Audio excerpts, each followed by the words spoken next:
A free press. What does that mean? During the Enlightenment, and in the early days of America, possession of a printing press, gallons of ink, and reams of paper were necessary to make your voice heard to a wide audience. Often, letter-writing campaigns supplemented newspapers as control over narratives and information distribution intensified. Gifted orators conveyed important messages which were quickly recorded pen to paper by their audience.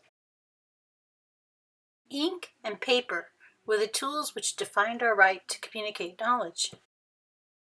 Today, the only tools we need for communication are our thumbs and our phones. In the 21st century, our thoughts can be recorded almost as fast as we think them. And from a distance, the information superhighway looks like a scholar's utopia. But is this information being filtered? Are we being censored? Is the information being stored in a way that it cannot be erased or dramatically altered? The answers are yes, yes, and no.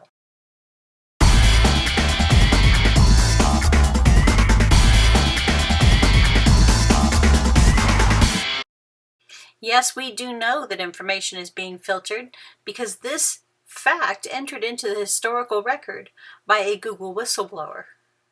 I am indeed Dr. Robert Epstein. The most important thing for you to know about me is that I'm the father of 5 wonderful children. As it happens, I'm also a research psychologist at the American Institute for Behavioral Research and Technology. I have been center-left my whole adult life, but I value my country and democracy more than I value any party or candidate. That is why I'm speaking out today. I'm here to explain why Google poses a serious threat to democracy, how monitoring systems can protect us from companies like Google, and how Congress can immediately end Google's worldwide monopoly on search.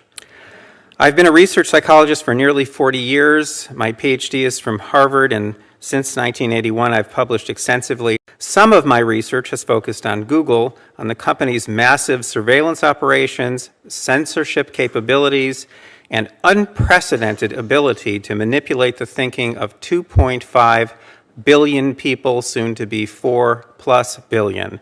I've written articles about Google for Time Magazine, USA Today, that kind of thing, but also for the Daily Caller and even Russia's Sputnik News.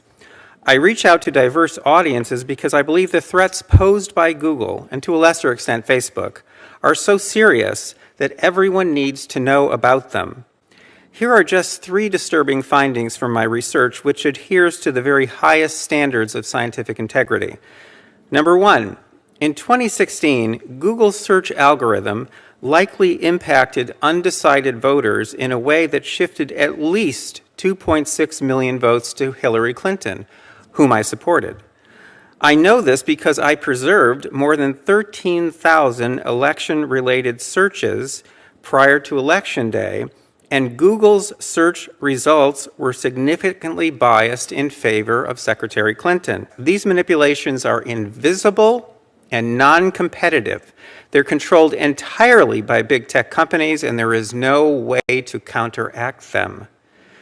Number 2, on Election Day in 2018, the Go Vote reminder that Google displayed on its home page gave one political party at least 800,000 more votes than it gave the other party. That reminder was not a public service, it was a vote manipulation. Number 3, in the weeks leading up to the 2018 election, bias in Google's search results may have shifted upwards of 78.2 million votes spread across many races to the candidates of one political party. This number is based on bias in data captured by my 2018 monitoring system, which preserved more than 47,000 election-related searches conducted by a diverse group of American voters. Congress can quickly end Google's worldwide monopoly on search by declaring Google's massive search index, the database the company uses to generate search results, to be a public commons, accessible by all. just as a 1956 consent decree forced AT&T to share all its patents. There is precedent in both law and Google's business practices to justify taking this step, which will make online search competitive again and dramatically diminish Google's power worldwide. In 1961, Eisenhower warned about the possible rise of a technological elite that would control public policy without people's awareness. That elite now exists, and you must determine where we go from here. I do want you to mention the Dr. Strangelove moment when you're trying to get hold of Hillary Clinton, widely seen as the next Democratic presidential contender. All right, so what happens? Eric Schmidt, these Google senior executives come to see me, Eric Schmidt and 3 other people.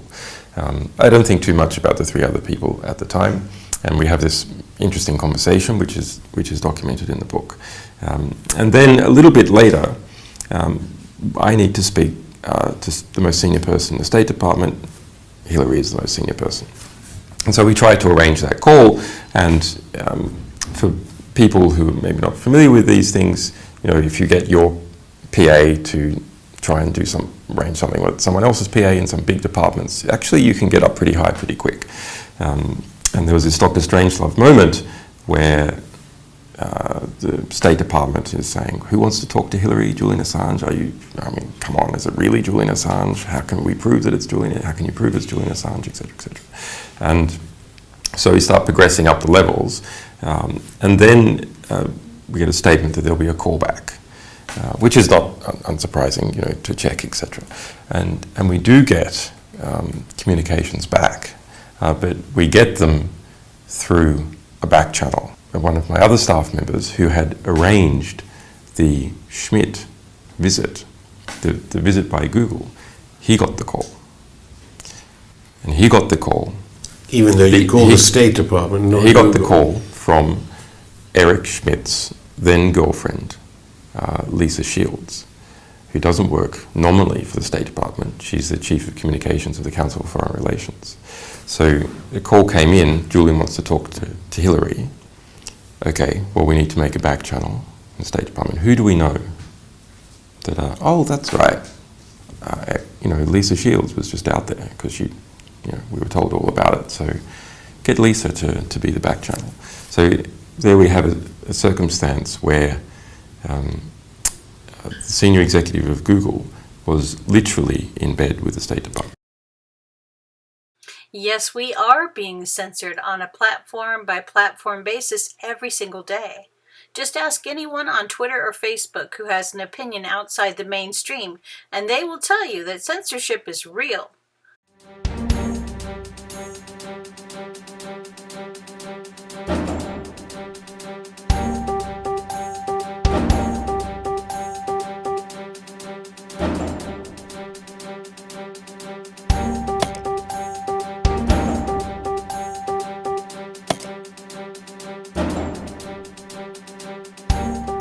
According to a report by Business Insider on Wednesday, YouTube announced its plans to crack down on extremist videos that advocate for neo-Nazi, white supremacy, and other forms of bigoted or hate speech.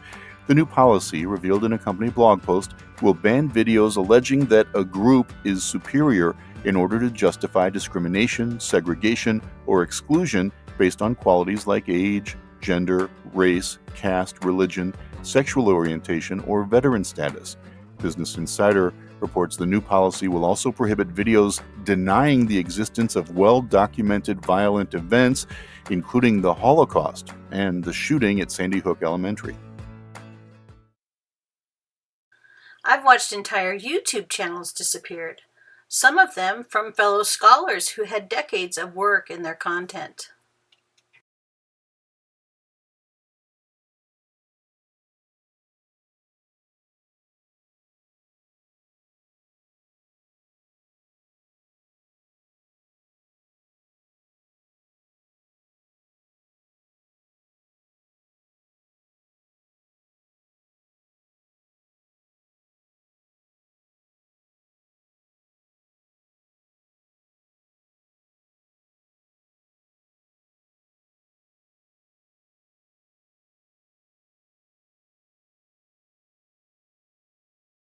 They were intending to sculpt the information landscape so that they could create their own version of what was objectively true. Good to be on here. Thank you for having me on. When the search and social media Goliaths are accused of putting their thumb on the scale, the standard defense is that algorithms make the call. Tell us what else factors into results when we search. So it turns out that Google is using an army of employees to rate and rank the entire internet.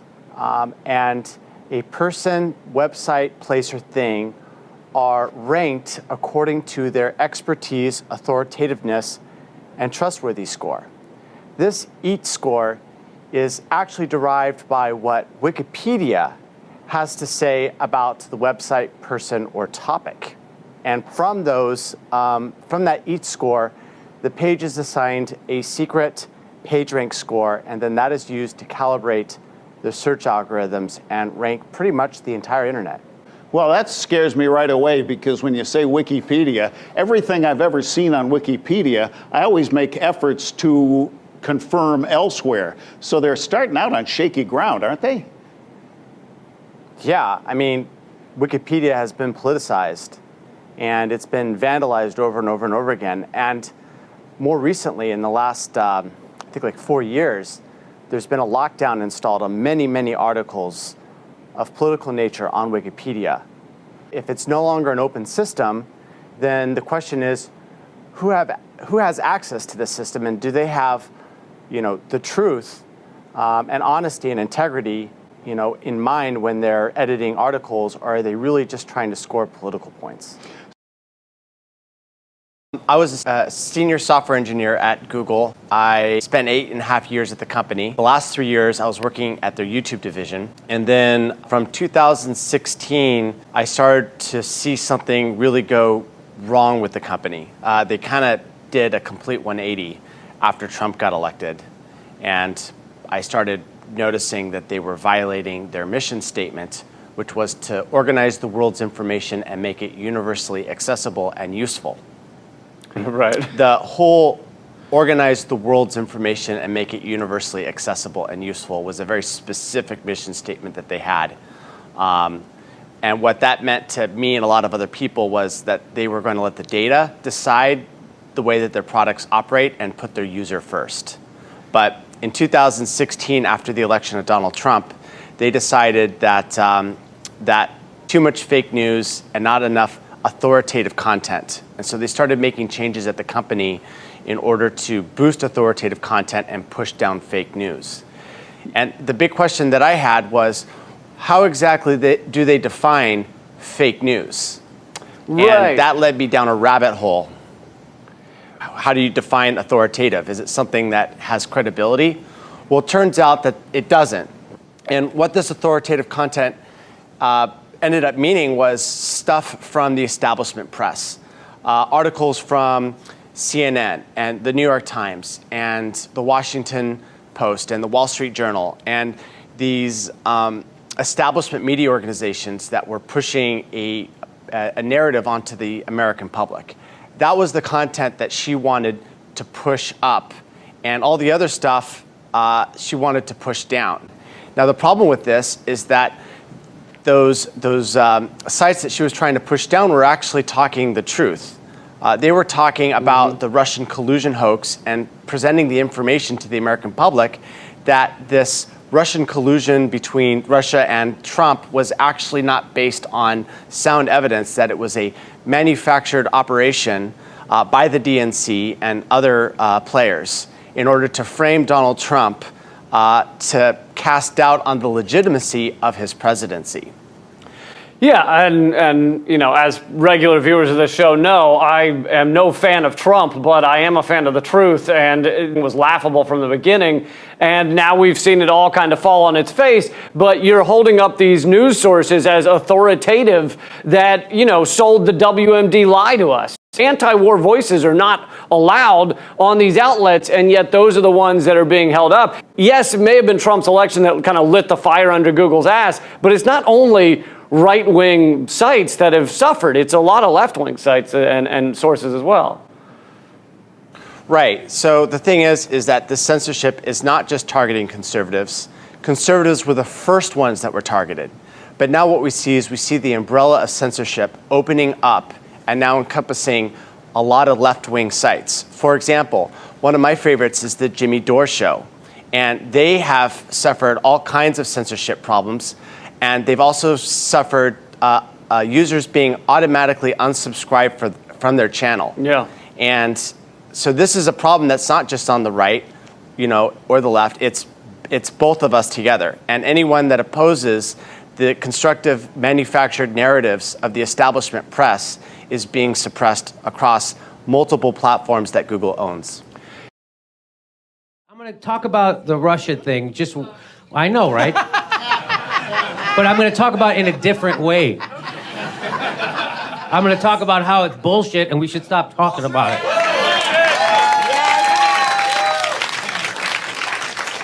All right, so now we're going to show you the origins, first of all, of the Russia bullshit McCarthyism smears or whatever propaganda that's been being pushed through the media from the Democrats and through all the neoliberal elite has been pushing this Russia thing. And where did it come from? This is an internal document from the Hillary Clinton campaign, and it was created, Hillary Clinton for President consultant team, guy named Pete Brodnitz.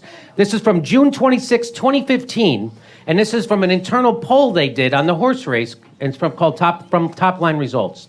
So if you look where that arrow points, that's the conclusion of their internal polling was that Secretary Clinton's top vulnerability as tested in this poll is the attack that claims that as Secretary of State, she signed off on a deal that gave the Russian government control over 20% of Americans' uranium production after investors in the deal donated over $140 million to the Clinton Foundation. And by the way, Bill Clinton also got $500,000 from a Kremlin-connected bank at the same time as this deal was going through.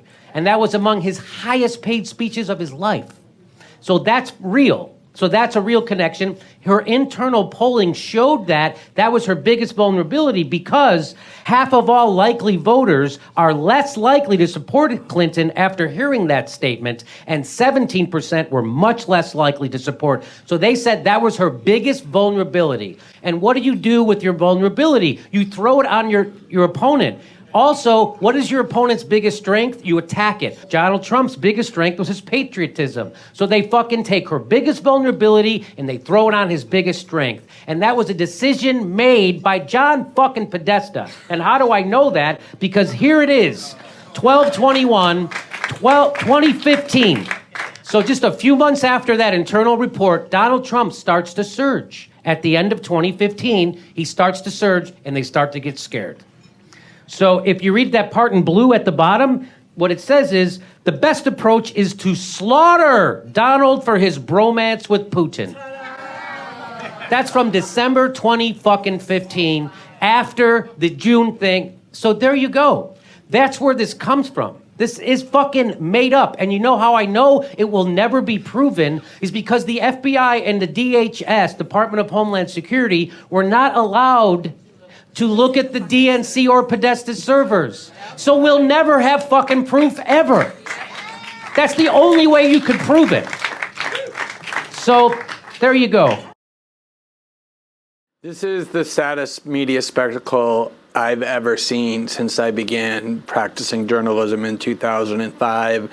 And what makes it even sadder is to watch all of the people who vested their journalistic credibility into what proved to be a complete and total fraud and scam continue to try and cling to some vestige of credibility by continuing to spin conspiracy theories that are even more reckless and more unhinged than the ones to which we've been subjected for 3 years. The great journalist and writer Matt Taibbi wrote in an article over the weekend, and I agree with him completely, that as humiliating as the media debacle was leading up to the Iraq War, what they did over the last 3 years in the Trump-Russia story makes all of that look like a pimple. even though obviously the Iraq War was much more destructive because it led to the deaths of hundreds of thousands of people, the errors and lies and falsehoods and recklessness and speculation that we've been subjected to over and over and over that Robert Mueller just definitively debunked is far more humiliating journalistically, far more unjustifiably journalistically, and who knows where it will lead to. It's ratcheted up tensions between the two most dangerous nuclear armed powers in the world, Russia and the United States, that the Bulletin of Atomic Scientists says has brought us to 2 minutes before midnight on their doomsday clock. So it's also been extremely dangerous in ways that we don't yet know. Let me just say two things. Number one, everybody knows, and I don't care how many people try and rewrite history, that the central question that everybody was obsessed with for 3 years was, did Donald Trump, his family members, and his aides conspire and collaborate and collude with the Russians to interfere in the election? And contrary to what David just said, it is absolutely false that Robert Mueller simply said there's not enough evidence to convict with a reasonable doubt. He said something much, much, much, much more important than that.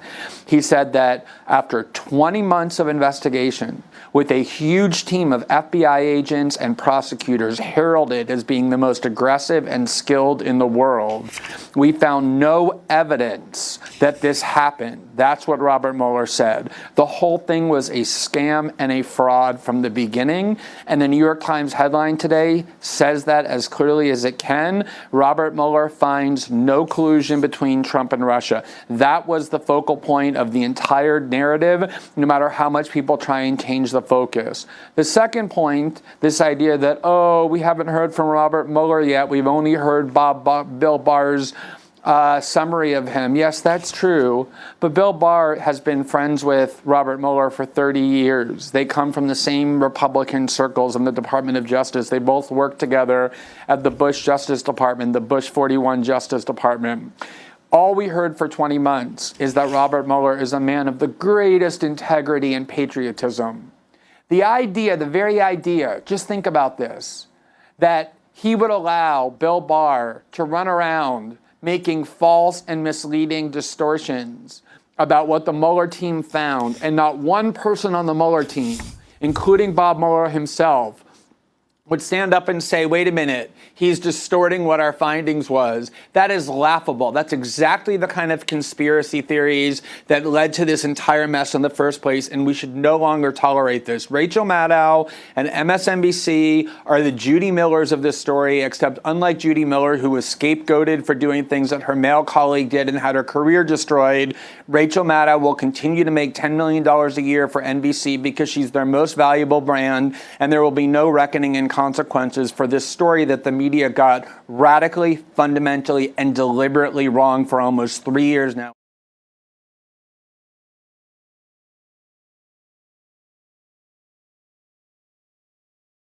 NSA whistleblower William Binney. If you know anything about William Binney, you know that he is probably the smartest guy who ever worked for the NSA and invented the greatest metadata gathering tool ever, known as ThinThread. He's also blown the whistle on corruption inside of the NSA, and he's a member of VIPS, Veterans Intelligence Professionals for Sanity, who debunked the WMD's lie that the government was feeding us. Well, he's here to debunk another big lie that the whole nation's been feeding us. Okay, now let's get back to the technical aspect of the alleged Russian hack of the DNC servers. You delineate, just like you said, that if someone did that, the packets would be out there, they would be reassembled at the other end, and the NSA would be able to show you that, where those packets ended up. That's what you're saying. Yep, and if you look... Go ahead. Go ahead. But what you're saying is that they didn't do that, which means they don't have that evidence, which probably means that didn't happen, because if it did happen, they would have that evidence, correct? That's correct. And if you looked at the ICA, the Intelligence Community Assessment, which is really done by selected analysts from NSA, CIA, and FBI, selected ones, not the general people doing the job. Okay, and they came out and they put out a little over 13-page paper talking about they have high confidence it was the Russians that did it. Yes. or that's their judgment. Okay, Yes. they said their judgment. They have high confidence that the Russians did it. And then on the bottom of page 13 of that same report, it says, here's how you begin to understand the word judgment. Judgment is not intended to mean that we have evidence to prove something to be a fact. Okay? Yeah. So in essence, they've denied their entire previous report pages. They've made it say this is not necessarily factual. That's fundamentally what it said. Yeah. Well, then we had Guccifer 2, right? And this guy put out stuff that said it was a hack of the DNC, and they were alleging that the Russians did it. Well, and he posted the data, so that meant we had something to technically analyze. So we thought, okay, if this is a hack, let's go look at it and see what we can figure out about that data. So we have the data, right? We have it was spread out over a 14-minute period, and it gave a certain amount of transmission at the front, a little bit at the back end. But it's all timestamped, so that at the end of the files, the files are all timestamped, and you could see the timestamping, and therefore calculate the transfer rate over time, which meant that, and we got the rate we got was the highest rate we had was 49.1 megabytes per second, not bits, bytes per second. Now we knew that was not. There wasn't any way that could go across the internet. You can't send that massive amount of data at that rate across the internet. It just won't go. So we've tried it. We have tried to do it. We put data out there and tried to take it across the Atlantic to different places in Europe, Amsterdam, Albania, Belgrade, and the UK. The fastest we got was 12 megabytes per second. That was between a data center in New Jersey and a data center in the UK. That was the fastest we could get. So, and in Albania and going further east, the capacity went down. So we had much less capability further east you went toward Russia. So we said that this, from testing, it wouldn't work. So the download rate, though, was a perfect match for a USB stick download from a device, from a computer, because that would fit right into that. So what we said, and the fact that NSA didn't say anything about it, we said this is a local download, wherever local is. We couldn't even prove it was the DNC, but we found some other evidence that was even much more interesting. We found data from Guccifer 2 that was put out dated the 1st of September of 2016. And if you looked at that and ignored everything except the minute, the hour, minute, the minute, second, and millisecond of the timestamps, those two dates from 5 July and 1 September merge into one continuous stream of data. So the random probability of that happens is almost infinitesimal. So it meant that Guccifer 2 was in fact playing games with the data and playing games with us. So all this allegation that it was a hack or even alleged to be a hack is just false from the beginning. This guy's playing with us. He's kind of falsifying evidence and falsifying inputs to us. So trying to make an argument to support the idea that the Trump administration was involved with the Russians. Well, from our point of view, it's absolutely false.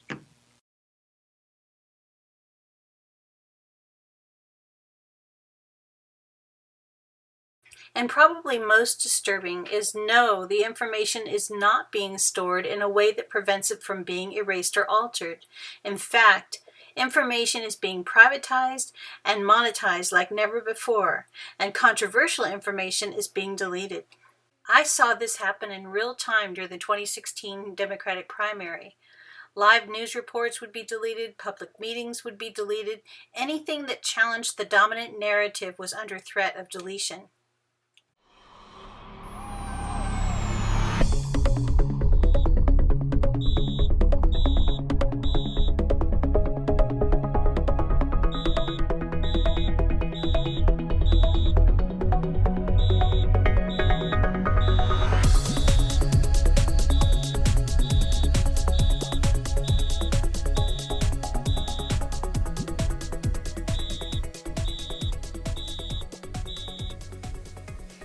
In 1953,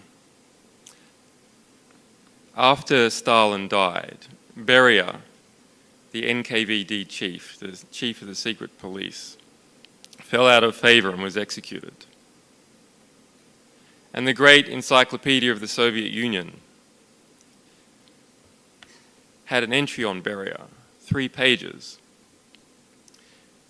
And the publisher sent out a replacement to say that this must be removed and be replaced by an expanded version of the Bering Strait, that body of water between Vladivostok and Alaska. And into every library that bit of paper passed and was pasted in some cases by some librarians, not in others, into the Soviet encyclopedia, ripped out in other cases, but always the glue still visible. But that's not true anymore in the West, because archives of information have been centralized on computers. The Guardian's archives are only in one place. They're not in libraries all across the nation that people look for. They're only looked for on the internet. And because of copyright legislation, they're not copied elsewhere to other places on the internet. From the archives, the electronic archives of the West, to which all information is moving into, it is gone forever. It has not only ceased to have existed, it has ceased to have ever have existed. And when you go to those web pages that have been removed from Western papers, you won't see the tail lines. You will just see page not found. You won't see anything in the index at all. We are now approaching the state of Orwell's dictum that he who controls the present controls the past. He who controls internet servers controls the intellectual record of mankind, and by controlling that, controls our perceptions of who we are, and by controlling that, controls what laws and regulations we make in society. So the specific example that I'd like to give is a litigious billionaire by the name of Nahdimi Auchi, the 5th richest man in the UK at one stage, whose birthday painting was signed by 146 members of the House of Commons.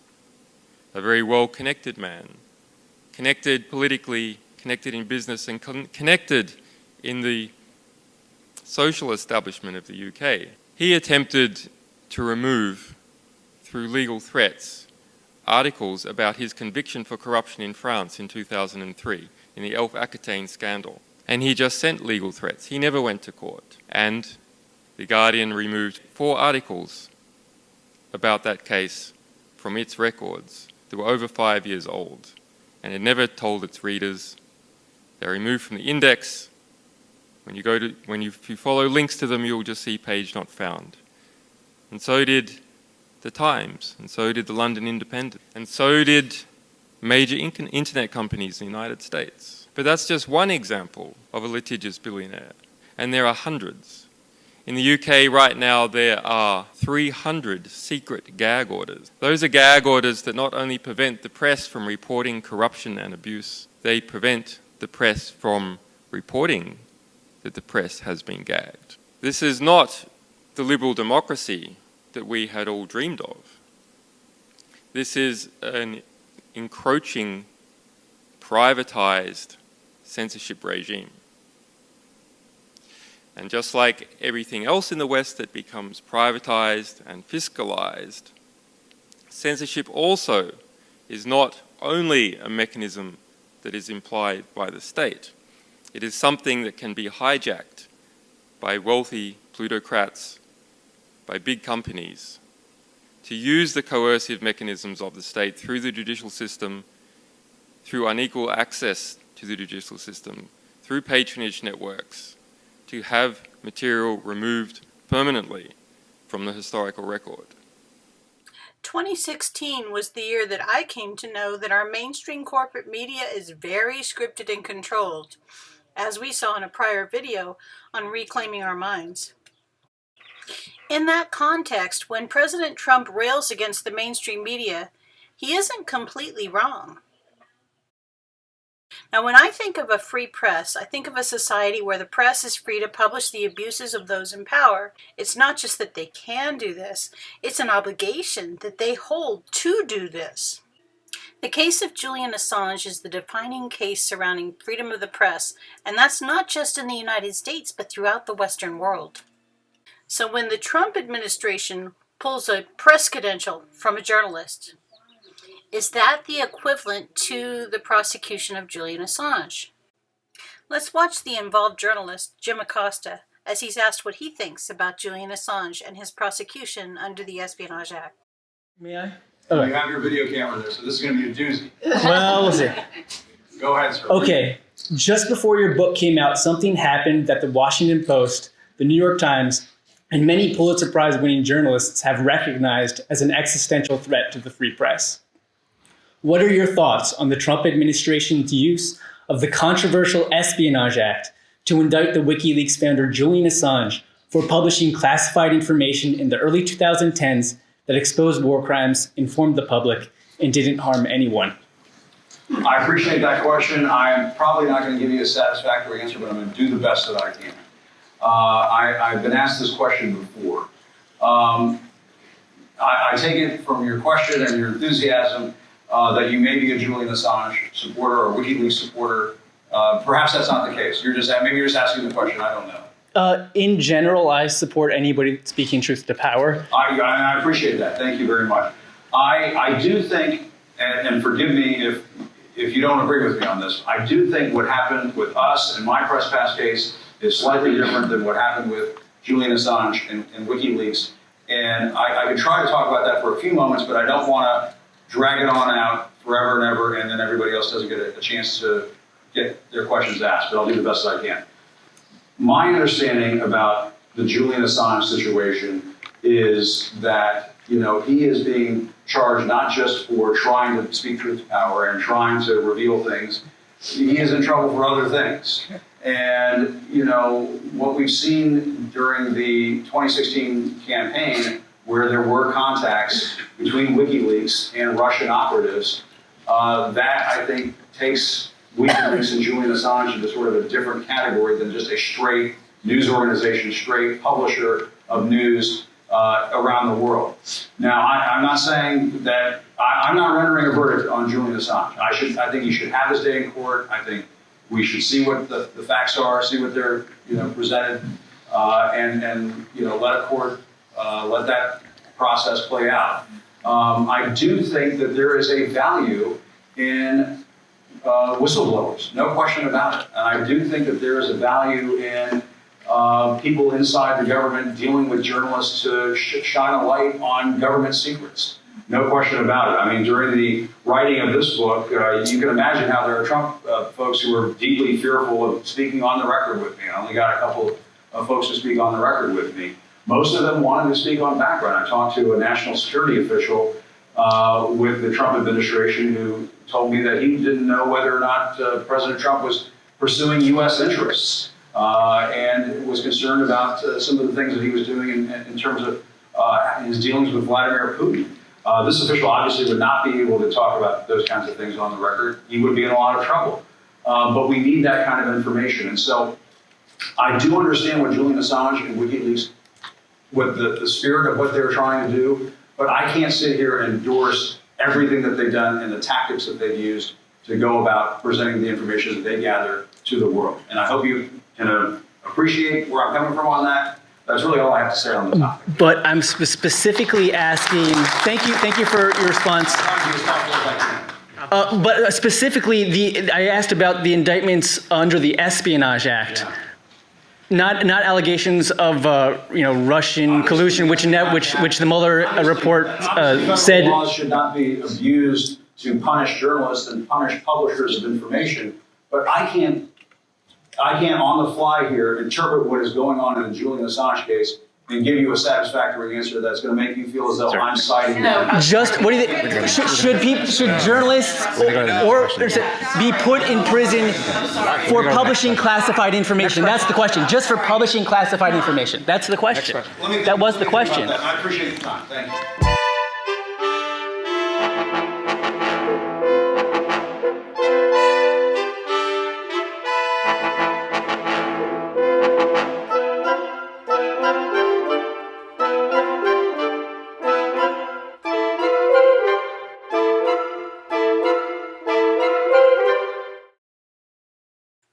The truth is that the mainstream media has been at odds with Assange for years.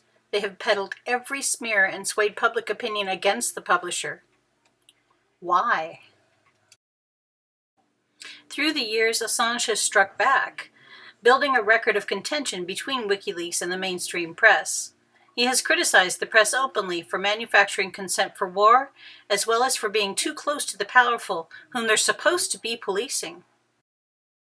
The mainstream media would like you to believe that Julian Assange is going down because Trump hates the press. They want us to see his prosecution of Julian Assange as an extension of this deep-seated animus that he has toward media. They also want the record to show that a Republican president carried out these actions against Julian Assange, in spite of the fact that Obama had the first grand jury process begun, and neoliberal Democrats like Hillary Clinton have been very vocal in their outspoken criticism of Julian Assange.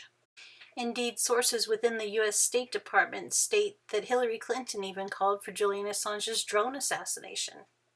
And the rhetoric of the Democrats against WikiLeaks has been extremely volatile. It's my belief that the establishment of both parties want Julian Assange. They want him silenced. And I also believe that mainstream media does the establishment bidding, unquestioningly. There is a vast difference between what the mainstream media does and what Julian Assange does. When Assange was revealing the war crimes of the Bush administration, the left-leaning media in the United States loved him. Here's a clip from CNN before they decided to brand Julian an enemy combatant. You've probably heard of WikiLeaks by now, but let's peel back the layers on how WikiLeaks works. After its launch in 2006, WikiLeaks quickly became the center for leaked information online. A site that's run on donations, WikiLeaks only has a handful of full-time staff who review and post documents and videos. And then there's a small army of technical volunteers who give expert advice when asked. And at the top, the enigmatic face of WikiLeaks founder Julian Assange. By selectively looking for material that is being kept secret, we're able to selectively induce reforms that tend to have a positive human rights effect. So here's how WikiLeaks operates. WikiLeaks is everywhere, but based nowhere. There is no physical office, but the heart of the site is its servers, and those are scattered around a handful of countries that have exceptional press freedoms. It's a measure WikiLeaks has adopted to mitigate attacks and avoid shutdowns, essentially not having all of its eggs in one basket. And WikiLeaks has a big target on its back after some of its stories became major news events. In 2008, a leak targeting vice presidential candidate Sarah Palin surfaced. Emails from her private Yahoo email account were posted on the site. Their contents prompting critics to allege that account was a way for her to avoid U.S. public record laws while governor of Alaska. ClimateGate hit worldwide in 2009 after WikiLeaks posted the contents of leaked internal emails from the climate research unit of an English university. To those skeptical of global warming, the memo showed data was being manipulated by researchers. In April of 2010, WikiLeaks released video footage shot from a U.S. Army helicopter over Baghdad that showed about a dozen people, including 2 journalists, being shot and killed. Then came thousands of war logs, field reports on the wars in Iraq and Afghanistan, and in late 2010, WikiLeaks began to release some of more than 250,000 U.S. diplomatic cables it obtained, documents that showed the inner workings of diplomacy.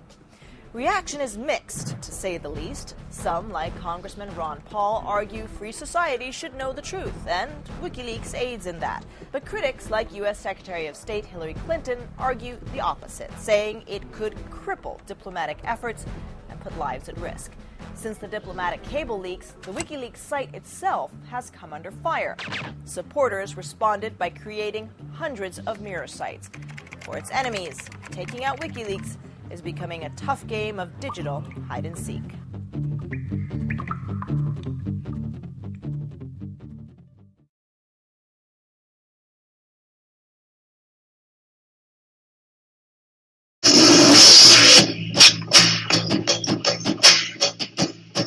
Can we trust the media? That's the media that has called for me and my staff to be assassinated, droned, rendered, and prosecuted for espionage, for our publications and for our involvement in the Snowden case. Noam Chomsky, in The Common Good, wrote that the smart way to keep people passive and obedient is to strictly limit the spectrum of acceptable opinion, but to allow very lively debate within a narrow section of that spectrum.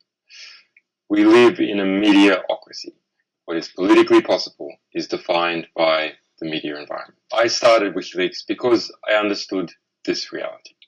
The media frame defines the political possibility. So to bring about meaningful change, we have to enlarge the media frame. With WikiLeaks, we've had significant successes in achieving this in some areas, but more needs to be done. The single greatest contributor to our expanding horizons is you. You telling your friends what's up, what you saw, what you believe, and who's full of it. Contrasting what appears in the Australian press to itself and to the world. You form part of the largest bullshit detecting machine that the world has ever seen. That's why WikiLeaks has such support from people exposed to the internet. That's why we have such support from this generation, because you're better informed. This is the best educated generation in the history of the world.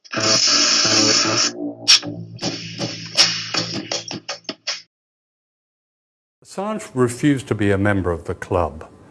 He shamed so many journalists because he had more firsts, if you like, in scoops, in what WikiLeaks revealed, than they've had in their whole in lifetimes. He was so successful, and he showed, I think, that the media is really, probably always has been, never more so than now, an appendage of established power.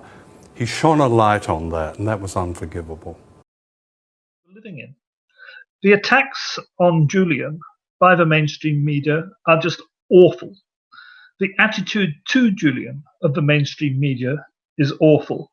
You go onto Twitter on any discussion of Julian Assange and you will see countless mainstream media blue-ticked journalists on Twitter coming in to make jokes and callous remarks and nasty things about, oh, he's a rapist, all this absolute nonsense, things which actually they do know to be untrue, but they make them anyway because it's somehow an important part of their group identity as accepted members of the establishment to kick out at those who are other, who are not members of the establishment. And that direction of hatred and abuse at the other is absolutely a sign that we are going in the same direction as Nazi Germany. I'm obviously not saying we're all the way there yet, but it is very, very scary.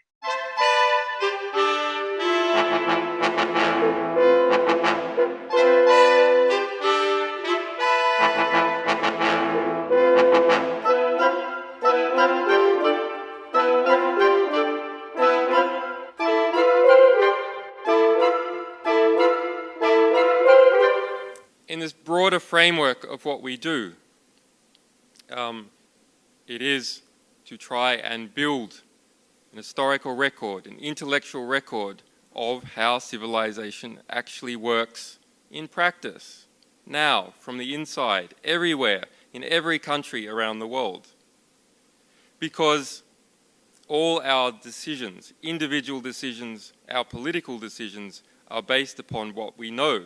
Humanity is nothing but what we know and what we have. And what we have can be replaced and degrades quickly. And what we know is everything.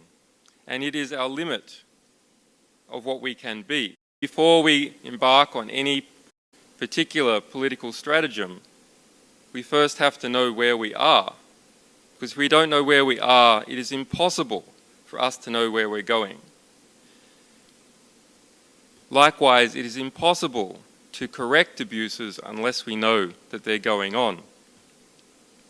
So I ask you to think about the words of Machiavelli. Think about them in their negative, when he said, "Thus it happens in matters of state, for knowing afar off, which is only given a prudent man to do, the evils that are brewing, they are easily cured. But when, for want of such knowledge, they are allowed to grow until everyone can recognize them, there is no longer any remedy to be found." So secret planning is secret usually for a reason, because if it's abusive, it is opposed. So it is our task to find secret abusive plans and expose them where they can be opposed before they are implemented. Because if they are exposed by the implementation, by people suffering from that abuse, then the abuse has already occurred and it's too late.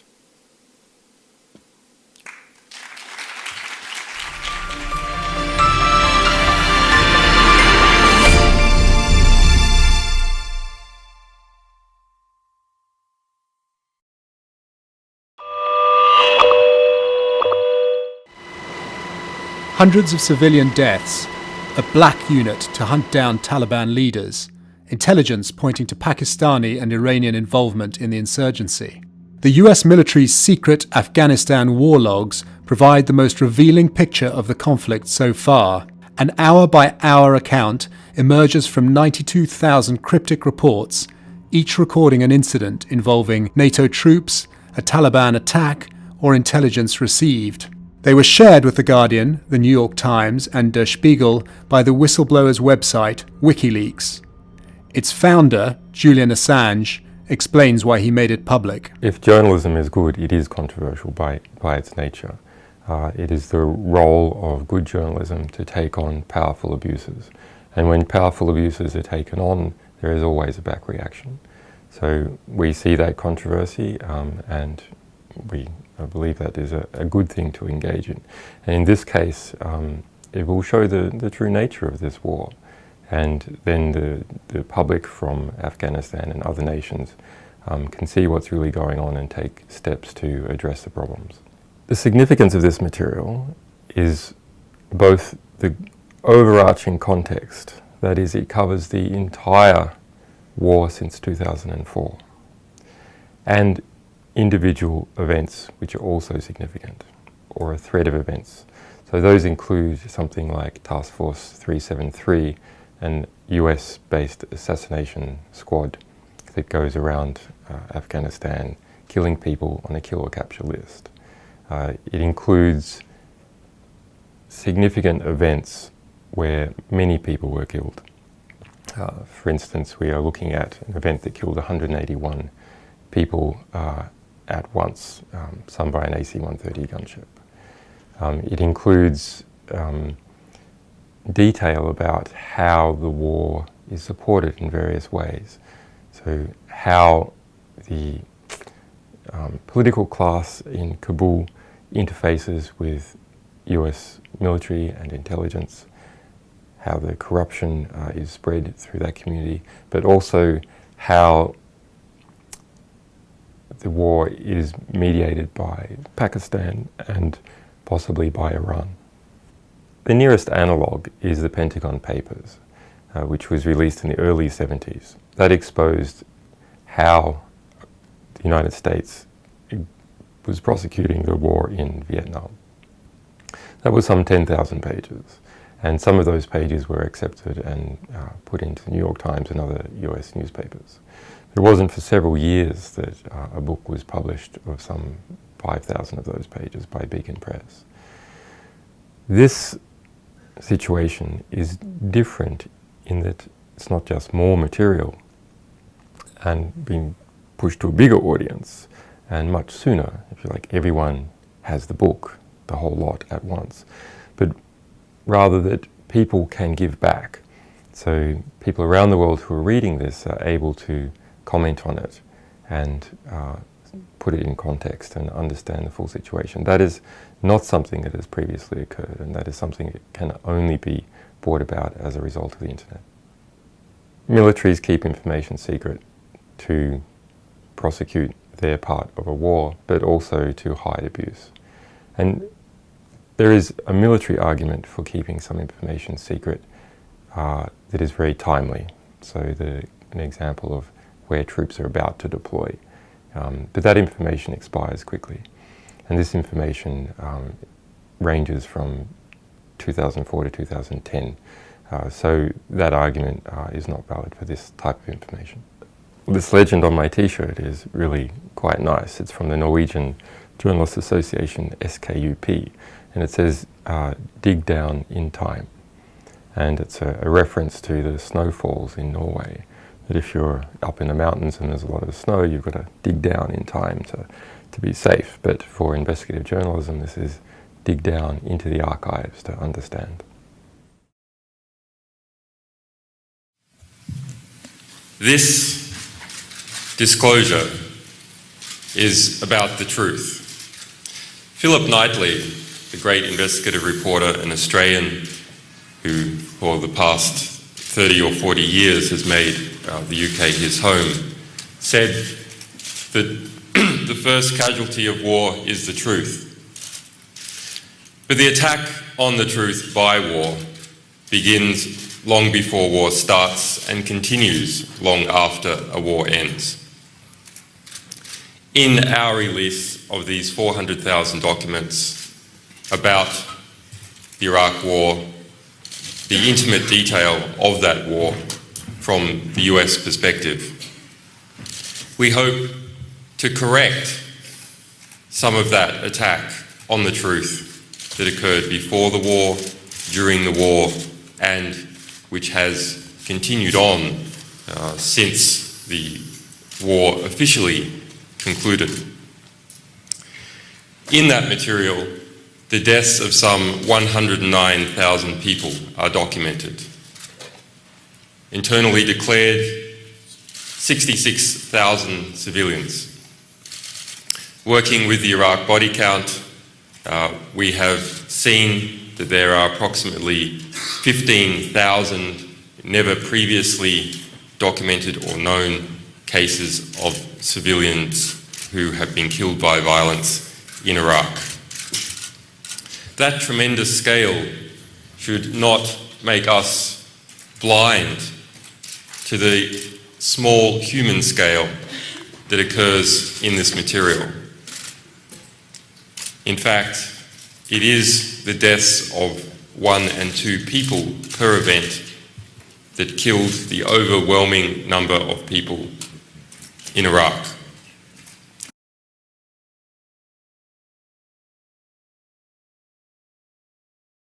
There's a perception on the part of some people who believe that your agenda right now is anti-American. Not at all. In fact, our founding values are those of the US Revolution. They are those of people like Jefferson and Madison. And we have a number of Americans in our organization. If you're a whistleblower and you have material that is important, we will accept it, we will defend you, and we will publish it.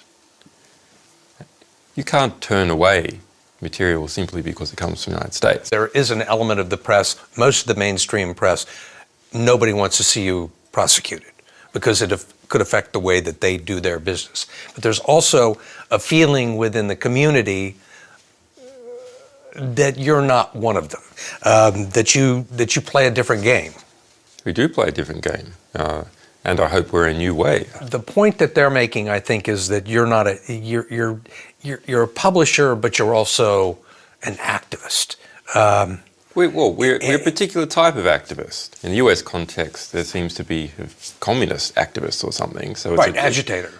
Somebody who's more interested in... It's a dirty word in the US. It's a dirty word. And people think that what you're trying to do is to sabotage the workings of government. No, we're not that type of activists. We are free press activists. It's not about saving the whales. It's about giving people the information they need to support whaling or not support whaling. Why?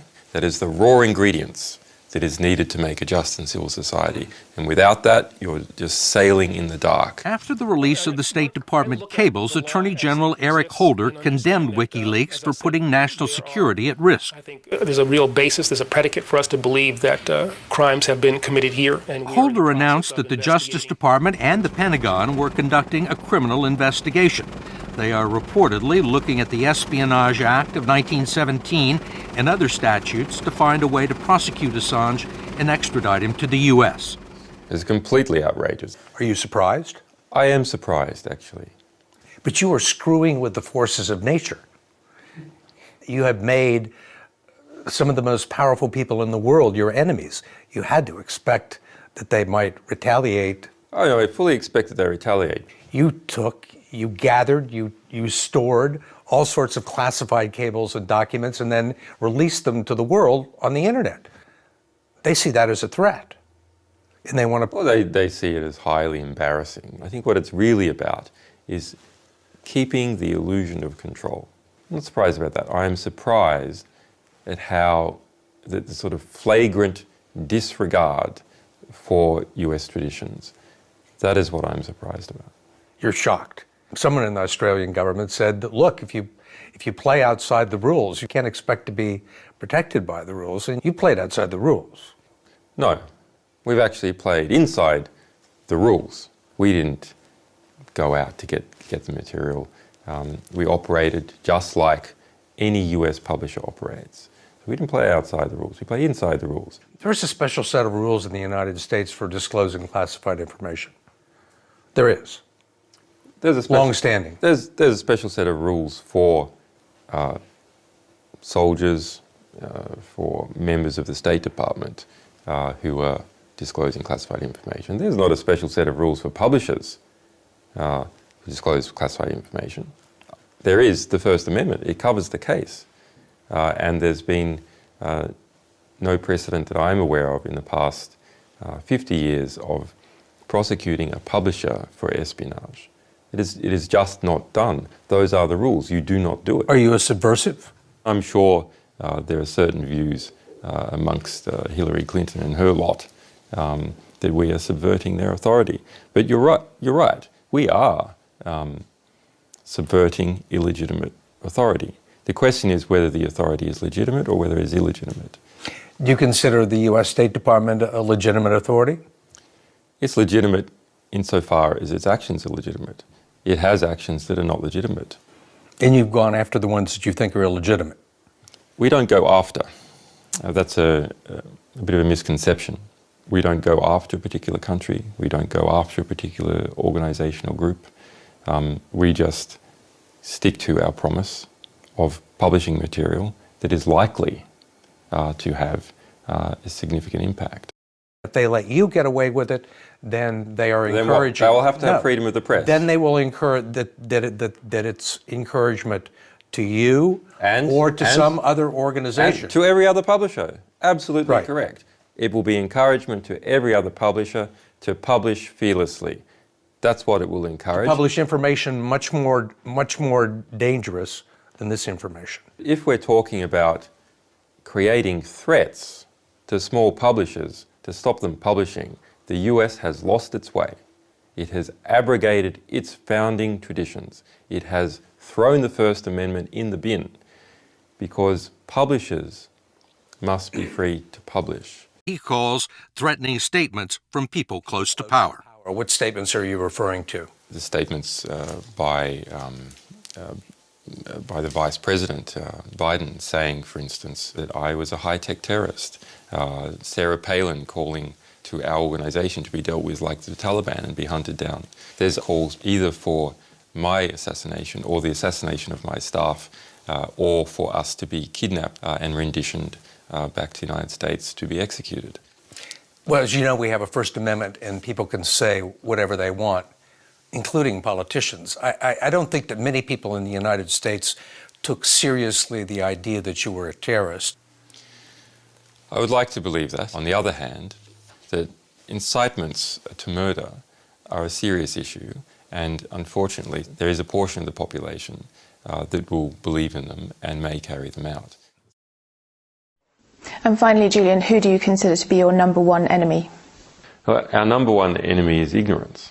And I believe that is the number one enemy of everyone, is not understanding what is actually going on in the world. It's only when you start to understand that you can make effective decisions and effective plans. Now, the question is, who is promoting ignorance? Well, those organisations that try to keep things secret, and those organisations which distort true information to make it false or misrepresentative. In this latter category, it is bad media. It really is my opinion that the media in general are so bad. We would have to question whether the world wouldn't be better off without them altogether.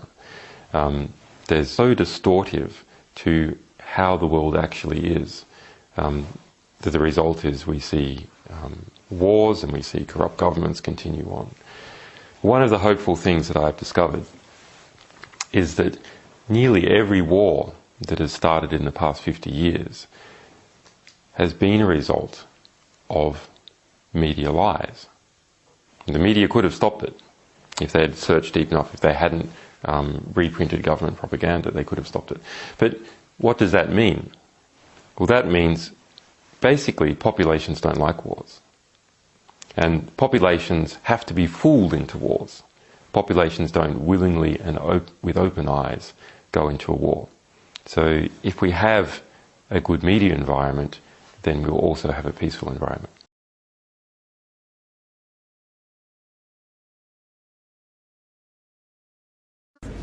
Our next speaker is someone who changed the face and the landscape of news reporting forever. Our next speaker struggled to get here today because for 306 days he's been placed under house arrest with no charge. Someone we all know, someone we respect, someone we admire for what he has done for the truth and for news around the world. Please welcome Julian Assange.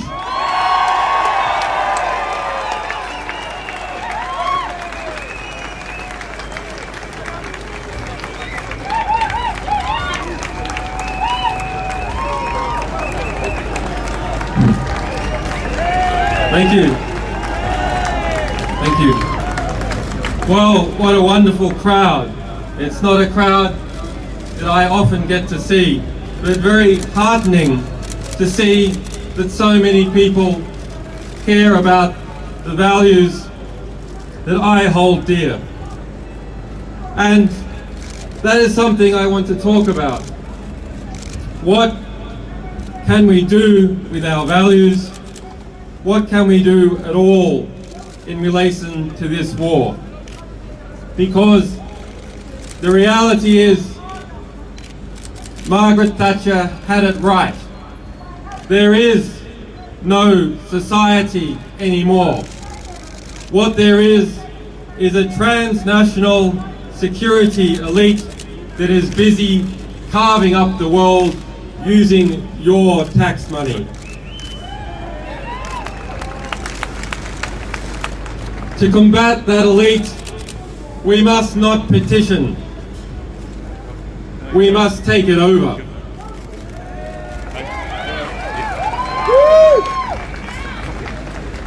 We must form our own networks of strength and mutual value, which can challenge those strengths and self-interested values of the warmongers in this country and in others that have formed hand in hand an alliance to take money from the United States, from every NATO country, from Australia, and launder it through Afghanistan, launder it through Iraq, launder it through Somalia, launder it through Yemen, launder it through Pakistan, and wash that money in people's blood.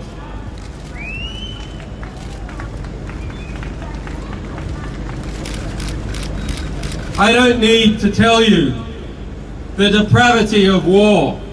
You are all too familiar with its images, with the refugees of war, with information that we have revealed showing the everyday squalor and barbarity of war. Information such as the individual deaths of over 130,000 people in Iraq, individual deaths that were kept secret by the US military, who denied that they ever counted the deaths of civilians. Instead, I want to tell you what I think is the way that wars come to be and that wars can be undone. In democracies, or the pseudo-democracies that we are evolving into, wars are a result of lies. The Vietnam War and the push for US involvement was a result of the Gulf of Tonkin incident. A lie. The Iraq War famously is a result of lies. Wars in Somalia are a result of lies. The Second World War and the German invasion of Poland was a result of carefully constructed lies. That is war by media. Let us ask ourselves, of the complicit media, which is the majority of the mainstream press, what is the average death count attributed to each journalist?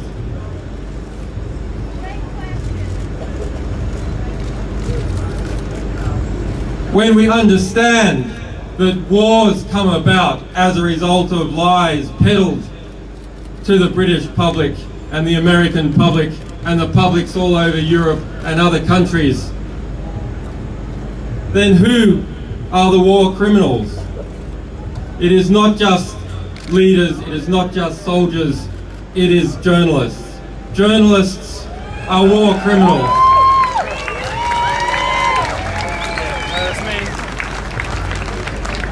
And why one might think that that should lead us to a state of despair, that the reality that is constructed around us is constructed by liars, is constructed by people who are close to those that they are meant to be policing. It should lead us also to an optimistic understanding, because if wars can be started by lies, truth can be started, peace can be started by truth.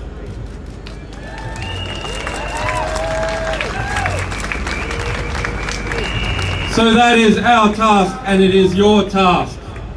Go and get the truth. Get into the ballpark and get the ball, and give it to us, and we'll spread it all over the world.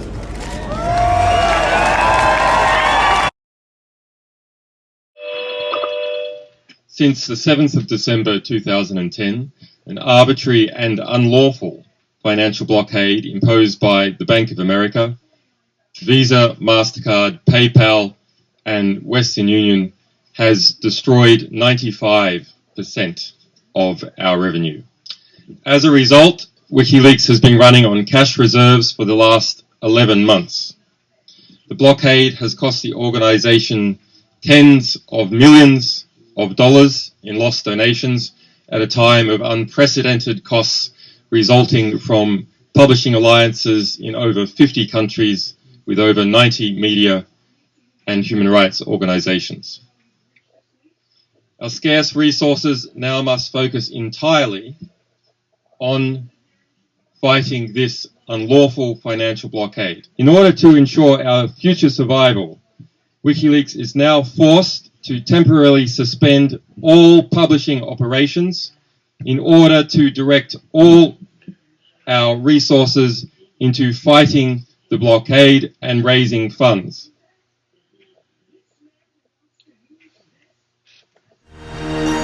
From number 10 Downing Street to the Defence Department to MI5, corrupt governments in Africa and multinationals dumping toxic chemicals in third world countries. All were fair game. So too were some of the most secretive and sensitive corners of government in the United States, and the reaction there was intense. Some very powerful figures wanted Assange dead. Presidential hopeful Sarah Palin demanded he be hunted down like the Taliban. Other political heavyweights joined the chorus. Julian Assange is engaged in warfare. Information terrorism, which leads to people getting killed, is terrorism, and Julian Assange is engaged in terrorism. He should be treated as an enemy combatant. He's done enormous damage to our country. I think the man is a high-tech terrorist. I would argue that it's closer to being a high-tech terrorist. It's a pretty big deal, right? If Joseph Biden says that you're a high-tech terrorist and Sarah Palin says that you should be hunted down like Osama bin Laden, etc. And others say that you should be garroted in your hotel room and a car bomb would take care of the issue and so on. And threats against even my children. But what you do is you just take appropriate precautions.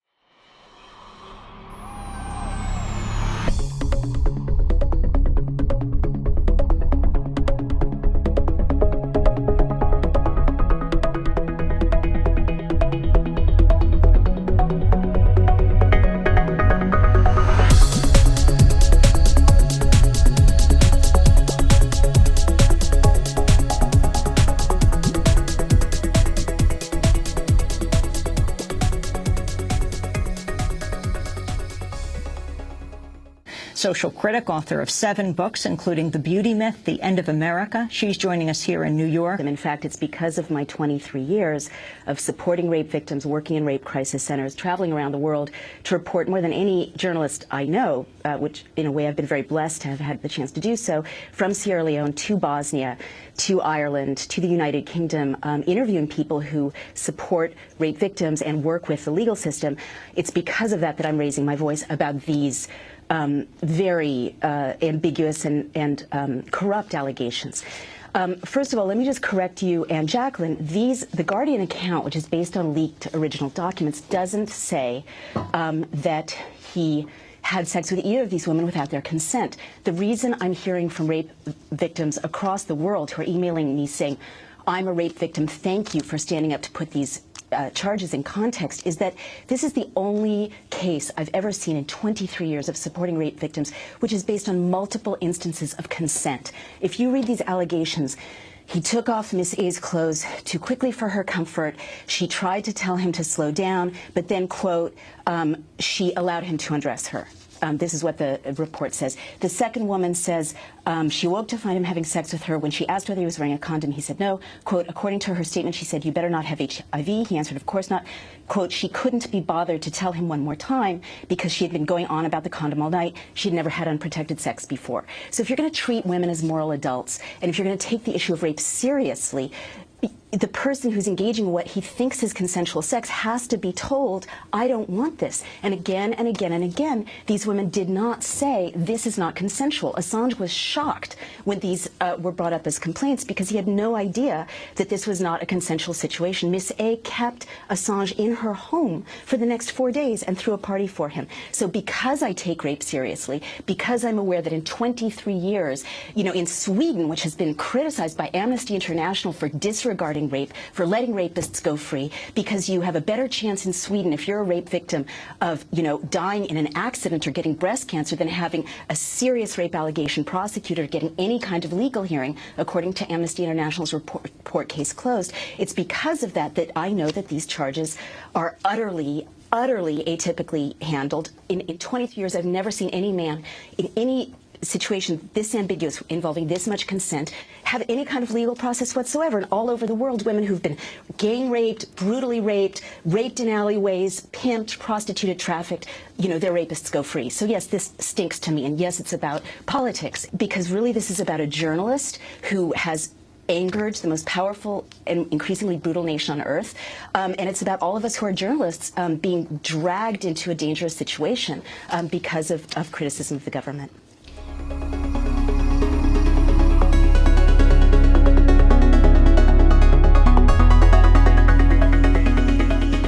WikiLeaks founder Julian Assange is back in a London court this morning to fight extradition to Sweden. He's wanted there for questioning in sex crimes investigations. Assange arrived in a van under heavy security. Earlier, he was asked about his decision to publish secret U.S. documents. Assange says he has no regrets. He said, quote, my convictions are unfaltering. I remain true to the ideals I have expressed. Assange relayed that message to his mother, who visited him in prison. He's being held in the basement of the prison, right in the middle of the prison in solitary confinement. As a mother, I'm asking the world to stand up for my brave son. Assange denies the allegations of sexual misconduct in Sweden.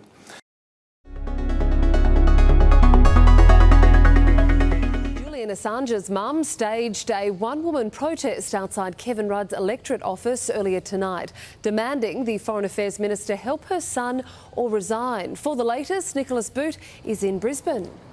The mother of Julian Assange arrived at Foreign Affairs Minister Kevin Rudd's office just before closing time today with a camp stool and a whole list of demands. Now, she says that the Foreign Affairs Minister hasn't done enough to help her son Julian, who is an Australian citizen. She's demanding that he write to the Swedish government and ask them to cease their extradition case against Julian. To drop the extradition case against Julian on the grounds that he cannot now receive a fair trial. She's saying if the Foreign Affairs Minister doesn't help her son, she's calling for his resignation. If you are unable or unwilling to protect my son, when there are strong grounds to do so, I demand your immediate resignation. Now, Kevin Rudd's office were aware that Christine Assange would be holding a press conference tonight, and they'd organised a consulate official to meet with Christine. She declined. She said what was in her letter was enough. Now, Christine Assange's job is normally a puppeteer on the Sunshine Coast. She goes around to the schools and the children and performs with her puppets. Today she was talking tough. She wants the Foreign Affairs Minister to deliberate over the weekend her demands, and by Monday she wants an answer or his resignation.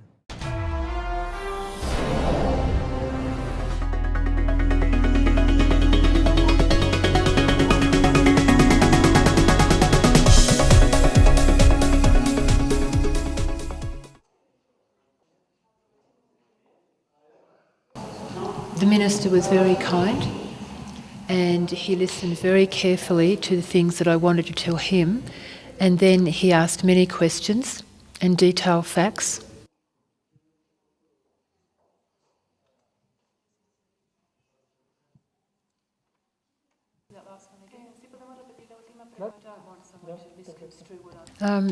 He tells me that he is very concerned about being extradited to the US and concerned about the lack of justice that would ensue. Él está muy preocupado de ser extraditado a Estados Unidos y también de la falta de justicia que ha visto. And that he could be imprisoned for a long time, tortured or executed. Y también que puede estar en la cárcel por mucho tiempo, ser ejecutado o ser torturado. And that there would be no fair legal process in the US.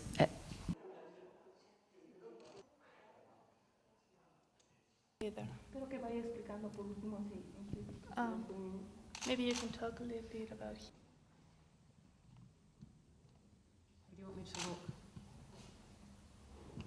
Acceso a internet, por ejemplo. Does he have internet access? I believe so, and we're arranging for things like a sun lamp because he's not being able to get out into the sun, which will impact on his health.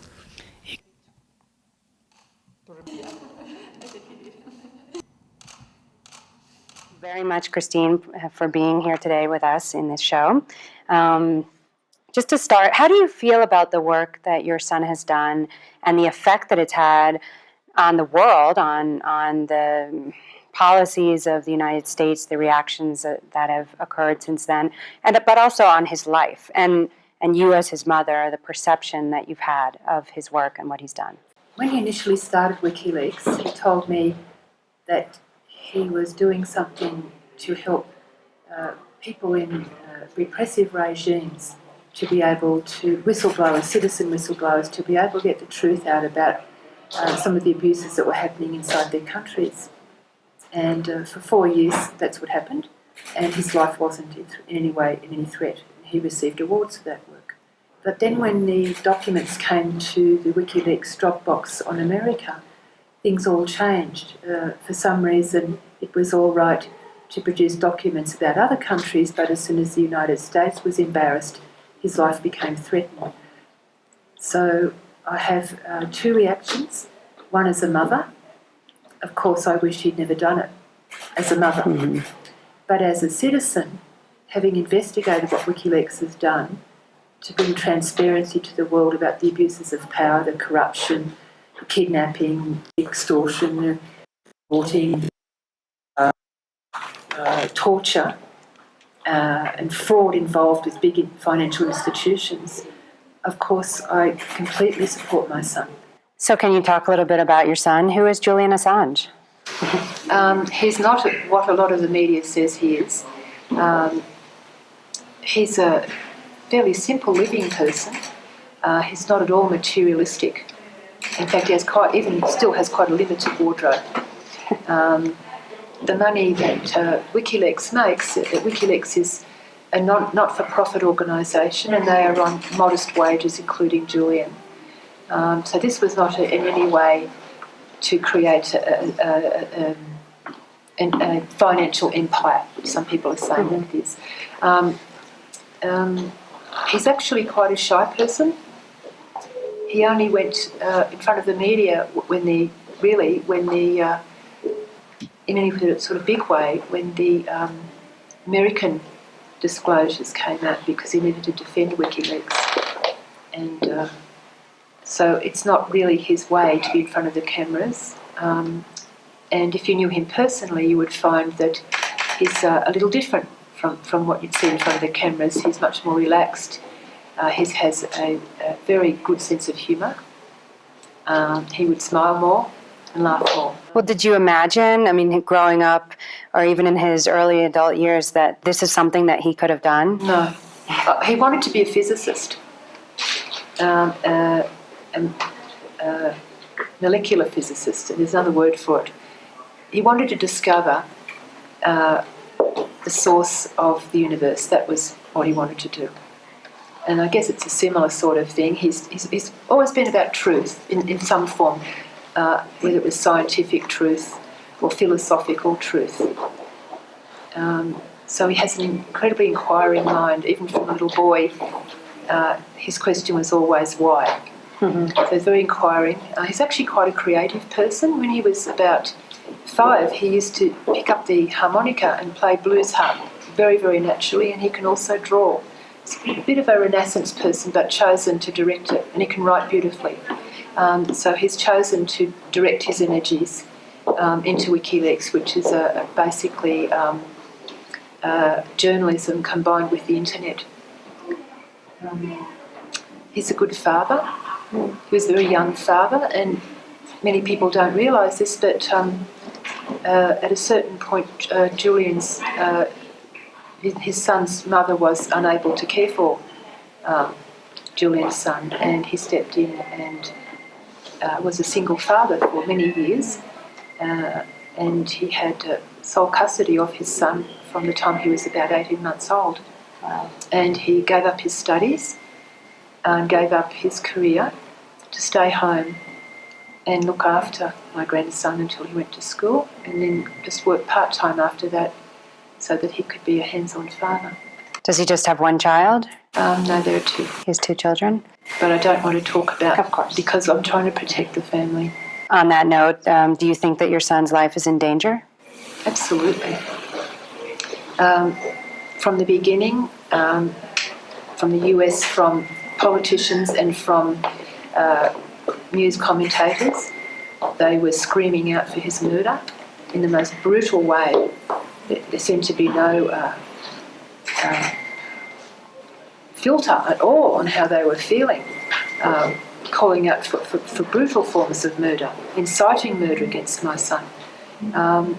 And still, in the last few weeks, there's been a Fox News presentator, I think it's Fox News, called Katie McFarlane, who was screaming out for Julian's execution. And this is somebody who has not broken the law and has done nothing more than any good investigative journalist would do, which is to bring the truth to the people, and has won very many awards for it. Well, you're here in Ecuador. Obviously, you're advocating for your son. Are you here particularly to advocate for his political asylum request? Yes. The Foreign Ministry invited me so that I could speak to him about what I knew of the conditions in Australia, for example, why the government has abandoned him. Could you talk a little bit about that? Yes, well, unfortunately for Australia, we have a Prime Minister who is really, can only really be described as a puppet for the US. Her approval rating is 27%. The people are not happy with her at all. And from the beginning, the Prime Minister condemned my son in the media, speaking ahead of a case which is unheard of in Australia, to speak about a case and commence judgment upon a person prior to a trial. She jeopardised his right to a presumption of innocence by saying that what he did was illegal. She actually preceded the American government in those statements. And despite the fact that the Australian Federal Police, some 2 weeks later, decided that Julian had broken no laws at all in Australia, and the US Treasury had refused to blacklist WikiLeaks because they could find no crime that had been committed, the Australian Prime Minister, Julia Gillard, continued to defame my son in the media. Do you think that the Australian government would hand Julian over to the United States if they had the possibility of doing so? Absolutely. Now, this is a great concern given that the United States has been labelling its own citizens as low-level terrorists. So with America being within the top 5 countries for executing their own citizens in the world, and that actually escalating since 1987, from 1 a year to 98 a year, this is a great concern. So your son has been possibly falsely accused, most likely falsely accused. He's now been detained for over a year and a half in England, and there appear to be secret grand juries against him in the United States and requests for severe punishment against him. What do you think would happen to Julian if he were extradited to the United States? Well, I had some first-hand information on what was likely to happen, apart from what they're doing to one of their own soldiers, Bradley Manning, which the UN reporter on torture says is cruel and inhumane treatment, and is very concerned. I was on a panel, Eva, in Canberra, our capital city, about the asylum, and one of the other speakers was an Australian called David Hicks, who had spent 6 years in Guantanamo Bay. Now, President Obama came to office with the promise of closing down Guantanamo Bay, but it hasn't been closed, and in fact there's $30 million worth of fibre optics going into it as we speak. And David told all the audience about his treatment in Guantanamo Bay, and this is something that we could expect for Julian, if not worse, because David Hicks was a very minor player. So I'm terrified of what will happen to my son. So, Christine, you're here in Ecuador to support his request for political asylum. You've met with the foreign minister, you've met with the president. Do you think that he's going to get political asylum here? I can't say that. All I can say is that I was very impressed by the level of intelligence and knowledge already that the foreign minister and the president and his other ministers, I've met with other ministers today as well, had of the case. Much more than my government was willing to admit. If they do know, or they've been given the evidence and have no understanding of it, or deliberately misrepresenting it to the people. They were very warm. I felt very comforted by being with these good people.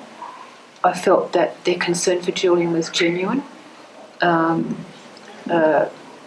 have expressed that they believe the case is political, and that really disgraceful the way that the rule of law has been abused, and the abuse of my son's human rights and legal rights. And they are going to be looking at every detail so they can make a sound decision. And they're leaving no stone unturned to find out the truth. And that's all I can ask of them at this stage.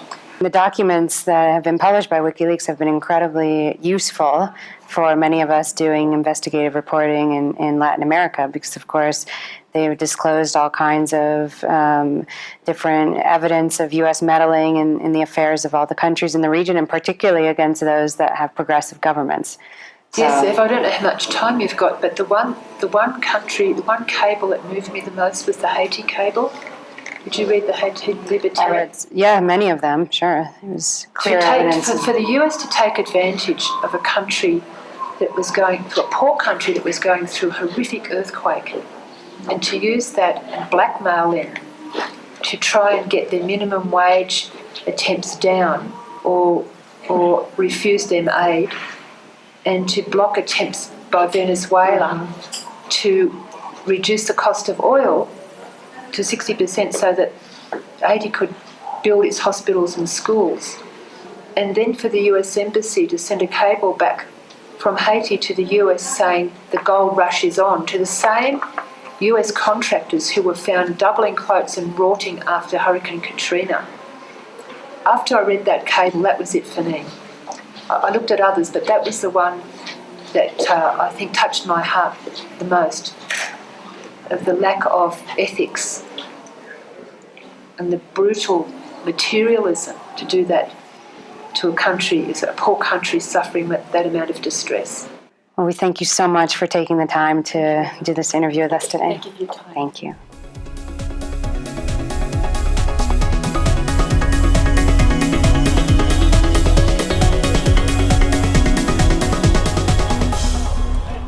Can you hear me? I am here today because I cannot be there with you today. But thank you for coming. Thank you for your resolve, your generosity of spirit. On Wednesday night, after a threat was sent to this embassy and police descended on this building, you came out in the middle of the night to watch over it. And you brought the world's eyes with you. Inside this embassy after dark, I could hear teams of police swarming up into the building through its internal fire escape. But I knew there would be witnesses, and that is because of you. If the UK did not throw away the Vienna Conventions the other night, it is because the world was watching. And the world was watching because you were watching. So the next time somebody tells you that it is pointless to defend those rights that we hold dear, remind them of your vigil in the dark before the Embassy of Ecuador. Remind them how, in the morning, the sun came up on a different world and a courageous Latin American nation took a stand for justice. And so to those brave people, I thank President Correa for the courage he has shown in considering and in granting me political asylum. And I also thank the government, and in particular Foreign Minister Ricardo Patino, who upheld the Ecuadorian constitution and its notion of universal citizenship in their consideration of my asylum. And to the Ecuadorian people for supporting and defending this constitution. And I also have a debt of gratitude to the staff of this embassy, whose families live in London and who have shown me hospitality and kindness despite the threats we all received. This Friday, there will be an emergency meeting of the foreign ministers of Latin America in Washington, D.C. to address this very situation. And so I am grateful to those people and governments of Argentina, Bolivia, Brazil, Chile, Colombia, El Salvador, Honduras, Mexico, Nicaragua, Argentina, Peru, Venezuela, and to all other Latin American countries who have come out to defend the right to asylum. And to the people of the United States, the United Kingdom, Sweden, and Australia, who have supported me in strength, even when their governments have not. And to those wiser heads in government who are still fighting for justice, your day will come.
We should make clear, just to put down on record, in 2013, in the trial of Chelsea Manning, who was subsequently sentenced to 35 years for giving information to the media, and only for giving information to the media, there's no other allegation against them, that the General Carr, the person responsible for investigating whether any harm was caused by our publication, the US government said under oath that they couldn't find a single person who had been harmed.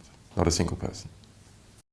Well, President Obama, and he said at this speech as regards Russia in Ukraine, that for all the criticisms of the United States and the European Union, the difference is they don't crush dissent.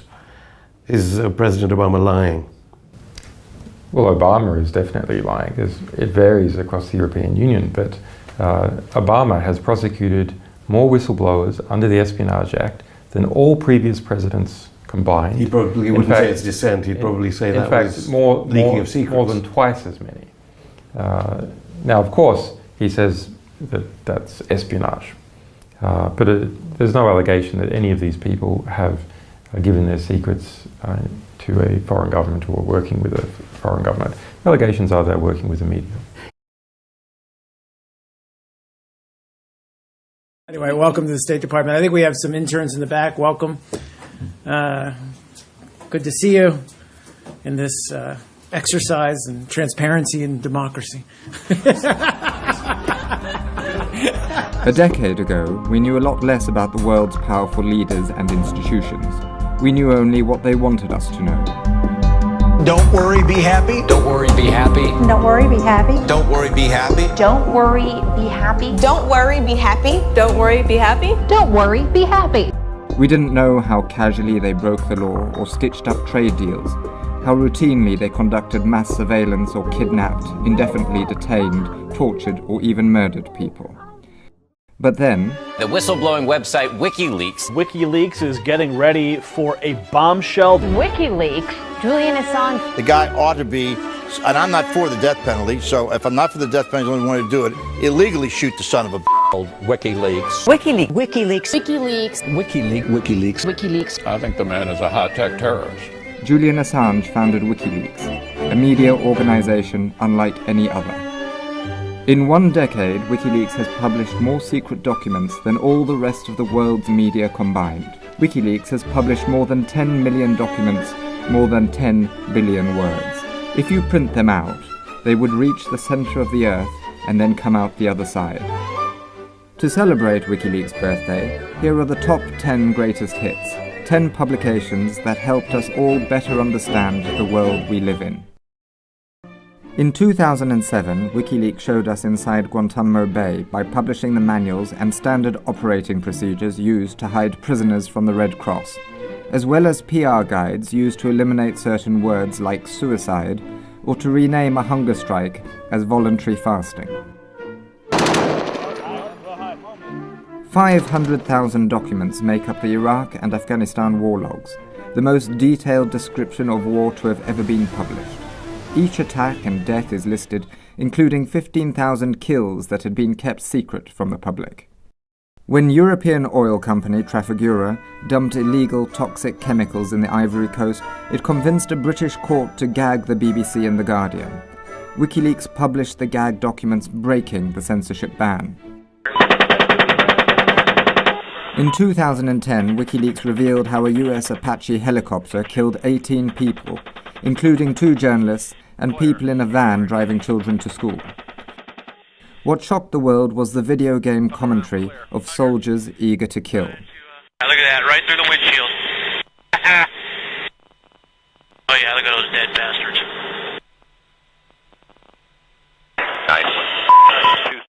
The children from the van were severely injured in the attack. Their father and the other adults in the van were killed.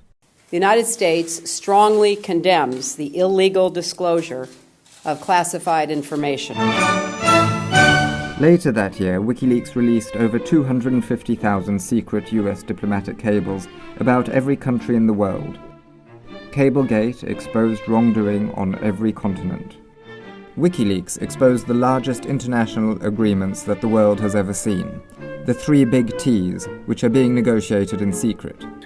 The 3 big T's are big businesses' new strategy to bypass the World Trade Organization and ensure that they get to set the international rules of what other countries can and cannot do. Today, WikiLeaks begins its release of emails documenting the private lives and private lies of private spies. WikiLeaks revealed the inner workings of private intelligence company Stratfor that provides advice to US government agencies, arms companies, and Dow Chemical, who hired Stratfor to spy on the victims of the largest chemical disaster in history caused by their plant in Bhopal, India. With the 2.3 million emails published in the Syria files, including the emails of its head of state Bashar al-Assad, WikiLeaks revealed the true nature of the Syrian elite. The Syria files also shed light on how Western companies profited from Syria by breaching sanctions. WikiLeaks revealed the US National Security Agency's spying on world leaders, including Chancellor Angela Merkel of Germany and the UN Secretary-General Ban Ki-moon, the last 3 French presidents, and President Berlusconi of Italy. Finally, coming in at number 10 are the emails of the US Democratic National Committee, which showed how the DNC undemocratically and illicitly stacked the deck against Bernie Sanders. As a result of those leaks, the DNC's 5 top heads rolled. For the 10 million documents published, and the 10 million more to come, let us all wish WikiLeaks a happy 10th birthday. To help WikiLeaks publish the next 10 million documents, go to wikileaks.org/donate.